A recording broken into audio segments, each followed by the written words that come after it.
12 years ago, the euro was born, but Britain opted out. As Portugal goes cap in hand to the EU, Britain may have to put money in the pot to bail it out. So should the UK even be involved? And what's the future of the Eurozone? Let's ask the woman with all the answers, Economist Megan Greene. The UK exports, around 65% of its exports go to the Eurozone. So if the Eurozone is in an absolute crisis, that kills the UK's main export markets.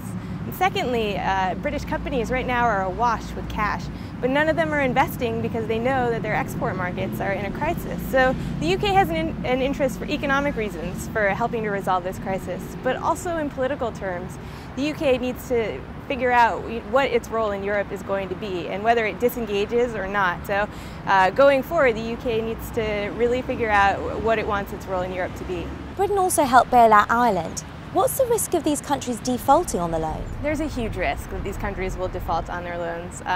By now, Greece, Ireland, and Portugal have all gone for bailouts. It's very possible that a lot of this debt will have a haircut imposed on it.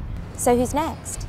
Well, luckily, I think that actually the line in the sand is drawn at Portugal.